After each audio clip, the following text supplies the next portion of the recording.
తెలంగాణ రాష్ట్ర వ్యాప్తంగా ముందుగా రాజధాని నగరంలో దాని తదుపరి అన్ని జిల్లాల్లో కూడా ఎక్కడైతే చెరువులు ఆక్రమణకు గురైనాయో వాటిని తిరిగి చెరువులను పునరుద్ధరించడానికి రేపొద్దున ఈ యొక్క భౌగోళిక పరిస్థితుల్లో వాతావరణ కాలుష్యాన్ని నుంచి వాతావరణాన్ని పరిరక్షించుకోవడానికి పర్యావరణాన్ని పరిరక్షించుకోవడానికి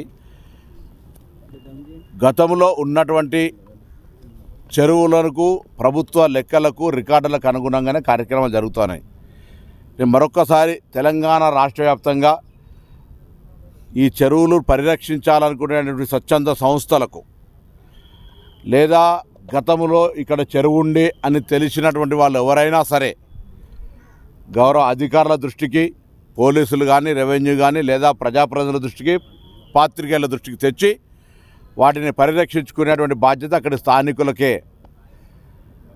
ప్రభుత్వం ఎవరి మీద రాజకీయపరమైనటువంటి కక్ష సాధింపు కానీ ఉద్దేశాలు కానీ లేవు.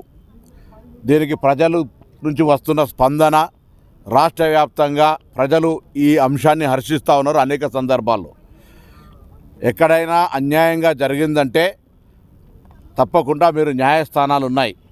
కానీ ఈరోజు జరుగుతున్నటువంటి చెరువుల ఆక్రమణలకు సంబంధించిన అంశం పట్ల ఈ ప్రభుత్వం సీరియస్గా ఉందని, ఇది ఒకప్పుడు హైదరాబాద్ మంచి చెరువుల నగరంగా ఉన్నటువంటి చెరువుల యొక్క లేక్ సిటీగా ఉన్నటువంటి హైదరాబాద్ నగరాన్ని పరిరక్షించుకోవడానికి చెరువుల పరిరక్షకులందరూ కూడా ఇంకెక్కడెక్కడైతే ఆక్రమణలు గురైనాయో వాటి ఆధారాలు, వాటి ఆనవాళ్ళు, వాటి చరిత్రకు సంబంధించిన అంతా కూడా తీసుకొచ్చి సంబంధిత అధికారులకు ఇవ్వాలని కోరుతాను. ఇదే విధంగా 33 జిల్లాల్లో కూడా ఎక్కడైనా అది గ్రామం కావచ్చు, పట్టణం కావచ్చు, మండలం కావచ్చు, మున్సిపాలిటీ కావచ్చు, చెరువులకు సంబంధించి లేదా ప్రభుత్వ స్థలాల్లో అక్రమాలు కావచ్చు, ప్రభుత్వ అనుమతులు లేకుండా